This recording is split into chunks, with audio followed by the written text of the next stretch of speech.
Hello my dear lovely students, welcome to my channel Vishal lecturer.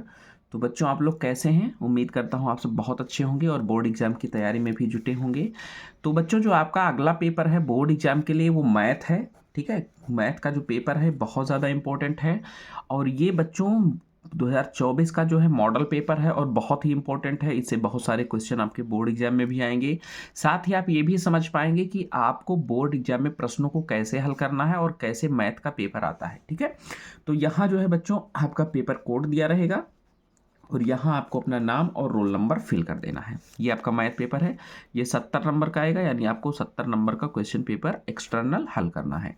ठीक है, समय जो है पेपर का आपका 3 घंटे 15 मिनट है। यहाँ देखो कुछ निर्देश दिए गए हैं। जो पहले 15 मिनट हैं, ठीक है, वो सभी स्टूडेंट्स के लिए निर्धारित हैं कि वो प्रश्न पत्र को अच्छे से पढ़ें। यानी आपको सबसे पहले जो 15 मिनट है वो प्रश्नों को अच्छे से समझ लेना है, फिर आप हल करना शुरू करोगे। फिर देखो कुछ जनरल जो है इंस्ट्रक्शन है, सामान्य निर्देश। यहाँ पहला निर्देश क्या है कि आपको सभी प्रश्न करना अनिवार्य है। ठीक है, यानी आपको सारे प्रश्नों को हल करना है, सभी क्वेश्चंस का अटेम्प्ट आपको जरूर करना है। दूसरा क्या है, इस प्रश्न पत्र के 2 खंड हैं, यानी खंड आ और खंड बा। ठीक है, कितने खंड हैं? 2 खंड हैं, खंड आ और खंड बा। ठीक है, इस प्रश्न पत्र के 2 खंड हैं। खंड आ जो है बेटा, ये 20 अंक के 20 बहुविकल्पीय प्रश्न हैं। ठीक है, 20 नंबर के 20 जो है बहुविकल्पीय प्रश्न हैं, जिनके उत्तर ओएमआर सीट पर हमें देने हैं, भरने हैं। चौथा निर्देश क्या है, ओएमआर पर उत्तर, ठीक है, अंकित किए जाने के पश्चात, यानी अगर ओएमआर सीट पे आपने एक बार आंसर फिल कर दिया, भर दिया, गोला भर दिया, तो उसके बाद फिर उसको काटना नहीं है। अगर आप काटते हैं तो भी आपका नंबर गलत माना जाएगा, कट जाएगा। ना ही आपको इरेजर का इस्तेमाल करना है और ना ही आपको व्हाइटनर का प्रयोग करना है। ये ध्यान रखिए, बहुत सख्त निर्देश है। दूसरा जो हमारा खंड है बेटा, खंड बा। खंड बा में आपके टोटल 50 नंबर के अंक, ठीक है, क्वेश्चन आएंगे और इनको हमें हल करना है और उत्तर पुस्तिका पे अंकित करना है। यानी जो हमारा आंसर बुक होगा उस पे हमें इनके आंसर देना है। ठीक है, इस खंड में जो खंड बा है बेटा, इसमें कुल 5 प्रश्न होंगे। ठीक है, 5 प्रश्न होंगे। प्रत्येक प्रश्न प्रारंभ में स्पष्टता लिख दिया गया है, यानी जो भी प्रश्न है उनको स्पष्ट रूप से लिख दिया गया है। उसके कितने खंड करने हैं ये भी इसमें निर्धारित होगा। फिर 8वां निर्देश है, प्रश्नों के जो अंक हैं, यानी जितने भी प्रश्न हैं उनके जितने नंबर हैं वो उनके सामने अंकित हैं, उनके सम्मुख क्या है, अंकित किए गए हैं। और 8वां है, प्रथम प्रश्न से आपको आरंभ करना है, यानी आप क्वेश्चन नंबर 1 से लिखना शुरू करिए और उसके बाद अंत तक जाइए, फिर क्वेश्चन नंबर 2, क्वेश्चन नंबर 3, इस तरीके से आपको सीरियल वाइज जाएंगे तो आपको अच्छा नंबर मिलेगा। उस क्वेश्चन पर आपको समय नष्ट नहीं करना है जो आपको नहीं आता हो, यानी जो क्वेश्चन आपको नहीं आता है उसे हमें क्या करना है, छोड़ देना है। ठीक है, बाद में हम अटेम्प्ट कर लेंगे, अगर नहीं आता है उसको वहीं पर छोड़ दो। एक और चीज़ मैं आपको बता दूं, आपको कोई भी प्रश्न अगर थोड़ा बहुत भी आता है तो आपको उसको हल जरूर करना है, क्योंकि पहले के समय में जो कॉपी चेक होती थी वो निगेटिव माइंड से, यानी एग्जामिनर को ये निर्देश था कि अगर बच्चे ने थोड़ा सा भी मैथ की कॉपी में गड़बड़ किया है तो उसको नंबर मत दीजिए, यानी उसको, ठीक है, पूरा क्वेश्चन काट दीजिए। लेकिन अब गवर्नमेंट का, सरकार का सख्त रूल है कि बच्चे ने अगर आधा अधूरा भी सवाल हल किया है और उसने आधा सवाल हल किया है तो आपको आधा नंबर वहां देना है। मान लो कोई प्रश्न 4 नंबर का है, आपने आधा उसको किया है तो आपको 2 नंबर जरूर मिल जाएंगे। आपका लास्ट में थोड़ा सा गड़बड़ है तो 3 नंबर जरूर आपको मिल जाएगा। ठीक है, तो अब जो कॉपी चेक होती है वो पॉजिटिव माइंड से चेक होती है। तो ये ध्यान रखना है कि आपको प्रश्नों को बिल्कुल नहीं छोड़ना है, थोड़ा बहुत आता है तो आपको अटेम्प्ट जरूर करना है। ठीक है, ये मैथ का फॉर्मूला है पास होने का। अब चलिए बच्चों हम लोग शुरू करते हैं। सबसे पहले हम लोग खंड आ को देखेंगे, जो हमारे बहुविकल्पीय प्रश्न हैं। बहुविकल्पीय प्रश्न 20 नंबर के आते हैं। ठीक है, एक एक नंबर के 20 प्रश्न। तो बिना देरी किए हुए शुरू करते हैं। सबसे पहला क्वेश्चन हमारा है, किन्हीं 2 संख्याओं का एलसीएम, ठीक है, ध्यान से देखिए, किन्हीं 2 संख्याओं का एलसीएम 60 यानी 60 है तथा एचसीएफ क्या है, 3 है। ठीक है, एलसीएम 60 है और एचसीएफ 3 है। अगर उसमें से मान लेते हैं एक संख्या कितनी है, 12 है। ठीक है, तो दूसरी संख्या होगी, बहुत ही इजी क्वेश्चन है, इसको आप आसानी से हल कर सकते हो।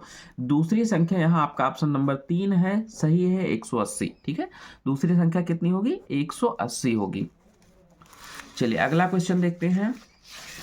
क्वेश्चन नंबर 2, एक शून्येतर, ठीक है आपको दिख रहा है, हाँ ये देखिए, एक शून्येतर परमीय संख्या और एक अपरिमेय संख्या का गुणनफल होता है। अगर एक शून्येतर परमीय संख्या है और एक अपरिमेय संख्या है तो उनका जो गुणनफल होगा वो सदैव एक अपरिमेय संख्या होगा। ठीक है, इसमें सदैव परमीय संख्या, परमीय अपरिमेय दोनों और एक, लेकिन सदैव क्या होगी, अपरिमेय संख्या होगी। तो आप ऑप्शन ये टिक करोगे। ठीक है, पहला ये ध्यान रखना बच्चों। ठीक है कि सदैव क्या होता है, अपरिमेय संख्या और परमीय संख्या का गुणनफल सदैव अपरिमेय संख्या होता है। अब क्वेश्चन नंबर 3 पे आते हैं। रेखा समीकरण देखो, x + 2y - 5 = 0 और 4x + 8y - 20 = 0 के हल होंगे। अगर हम इनको हल करेंगे तो इनके हल क्या होंगे, केवल एक अद्वितीय हल, अपरिमित रूप से अनेक हल, कोई हल नहीं, दो हल होंगे।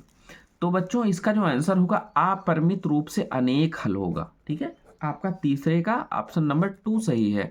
अगर हम इनको हल करेंगे तो अपरिमित रूप से इसके कई सारे हल निकलेंगे।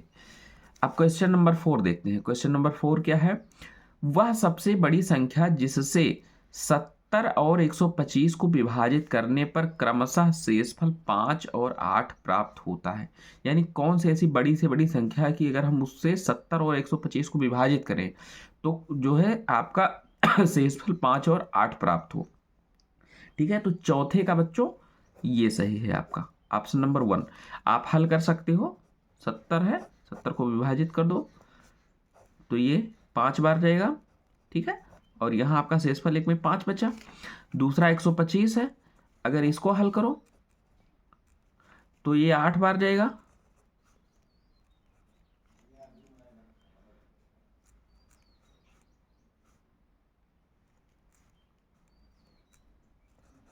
नौ बार ले जाते हैं, 9 त्रिक 27, 9 एकम 9 और 2 11।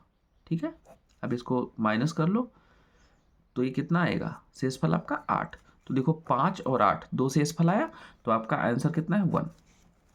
फिर तीसरा 5वां क्वेश्चन क्या है, 3 के प्रथम 5 गुणजों का योग है। ठीक है, 3 के जो प्रथम 5 गुणज हैं, ठीक है, उनका योग कितना होगा। तो 3 के प्रथम 5 गुणजों का जो योग होगा बच्चों वो होगा 55। ठीक है, फिर क्वेश्चन नंबर 6 पे आते हैं। द्विघात समीकरण 2x² - 4x + 3 = 0 के बारे में निम्न कथनों पर विचार कीजिए। ये आपका समीकरण है। अब इनमें से कौन सा कथन जो है वो सही है। दिए गए समीकरण के विविक्तर शून्य से कम है, समीकरण का के कोई मूल वास्तविक नहीं है, समीकरण के विविक्तर शून्य है, समीकरण के मूल वास्तविक हैं, निम्नलिखित में से सही उत्तर का चयन करना है। तो यहां आप देखो 2x² - 4x + 3 = 0, तो दिए गए समीकरण के विविक्तर जो है वो शून्य से क्या है, कम है। ये आपका ऑप्शन ये सही है। ठीक है, इस पे टिक कर देंगे।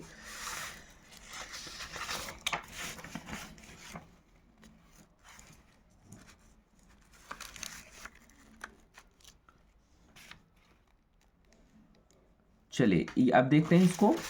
आपका जो है ये भी सही है और समीकरण के विविक्तर शून्य है, यानी ए और सी दोनों सही है।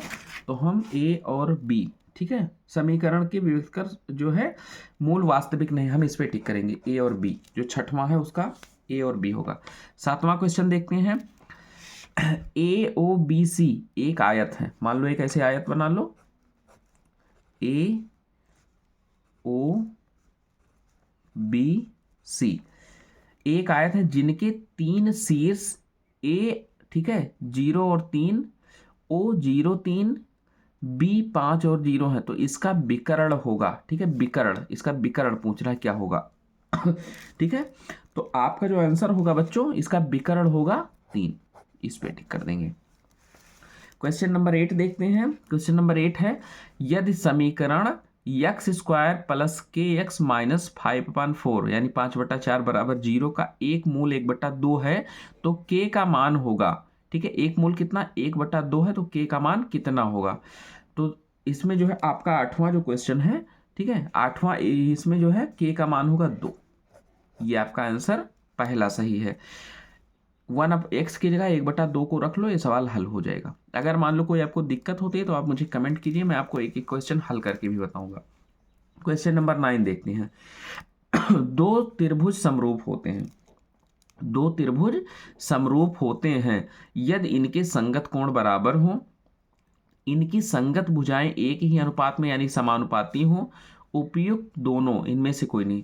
तो बच्चों जब इनके संगत कोण बराबर होते हैं, भुजाएं समानुपाती होती हैं, तो ये समरूप त्रिभुज होते हैं। तो आपका यहाँ दोनों सही है, ए और बी दोनों, यानी हम तीसरे नंबर पे टिक करेंगे।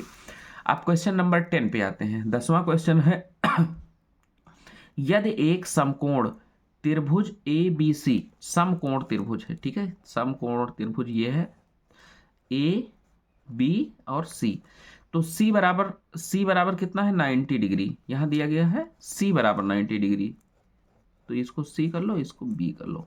सी बराबर है आपका 90 डिग्री, ए सी बराबर 3 सेंटीमीटर, ये है आपका ए सी बराबर 3 सेंटीमीटर, और बी सी बराबर 4 सेंटीमीटर।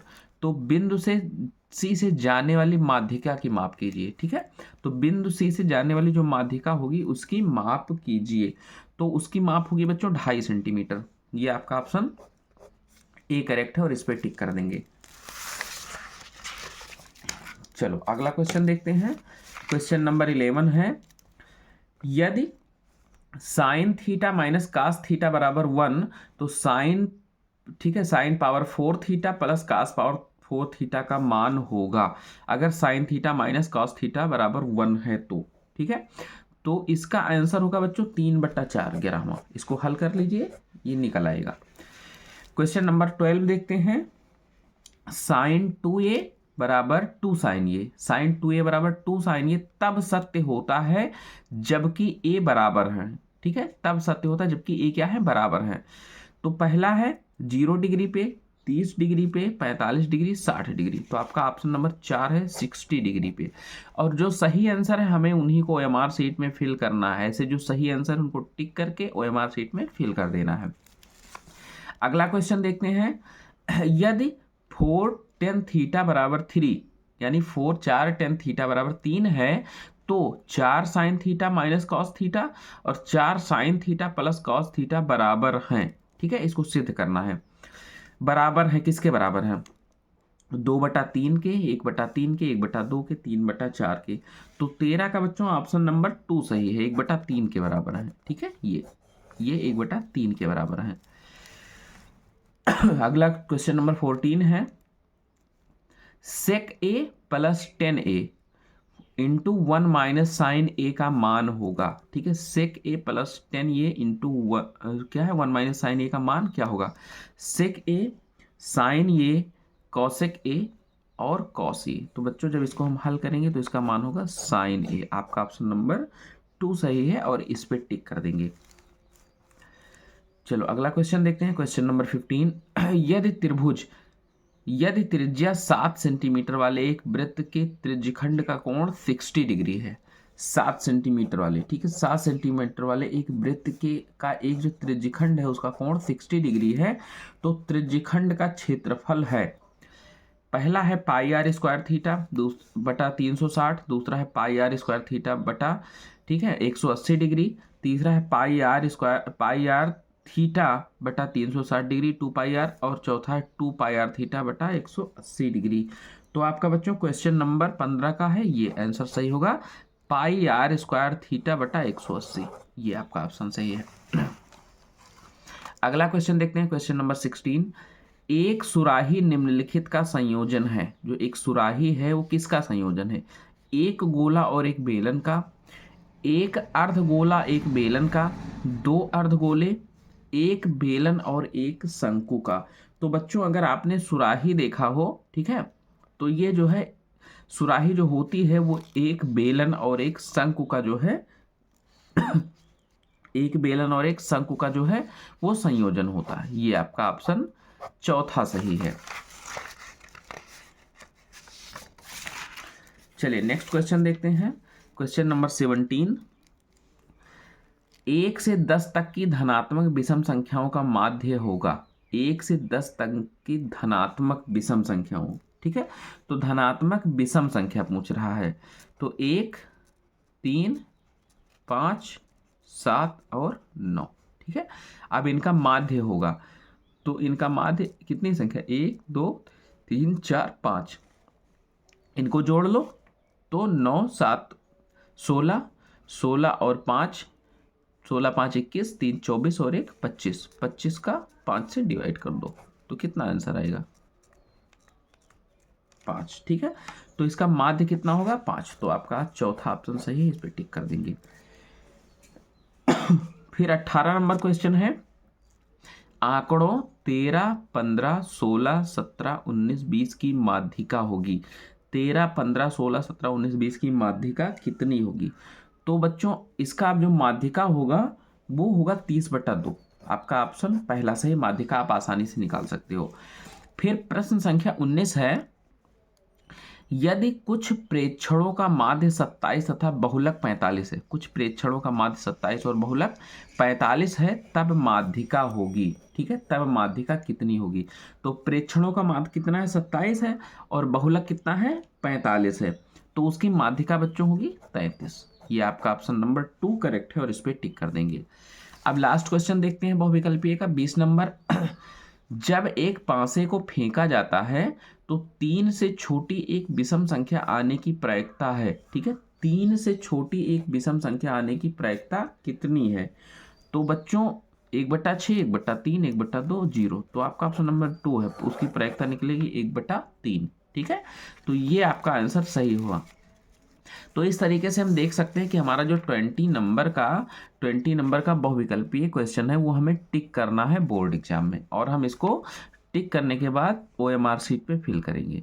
अगर आपको सारे क्वेश्चन का हल चाहिए, ठीक है, हल समेत कि सर कैसे सॉल्व हुआ, नहीं अगर कर पाते हो तो आप मुझे कमेंट करो, मैं आपको इसको एक एक क्वेश्चन हल करके भी बताऊंगा। और हम लोग खंड बा जो है नेक्स्ट वीडियो में पढ़ेंगे, क्योंकि वीडियो लंबी हो जाएगी और लॉन्ग वीडियो बच्चों अपलोड करने में दिक्कत होती है, क्योंकि हिंदी का जो बहुत अच्छा वीडियो बना था, बहुत सारे क्वेश्चन उसमें आए, केवल लॉन्ग होने की वजह से जो है वो आपको नहीं मिल पाया, तो इसके लिए मैं माफ़ी चाहता हूँ। और अब जितनी भी वीडियो आएगी बच्चों वो पार्ट करके आएगी, 20 मिनट से ज़्यादा का कोई वीडियो नहीं रहेगा, पार्ट 1, 2, 3 ऐसे करके। ठीक है, आपको साइंस का भी मिलेगा, सामाजिक विज्ञान का भी मिलेगा, उसके बाद जो है मैथ का भी प्रोवाइड होगा। तो आपको टेंशन लेने की ज़रूरत नहीं है, आप कमेंट करो, हम लोग नेक्स्ट वीडियो में खंड बा को पढ़ेंगे।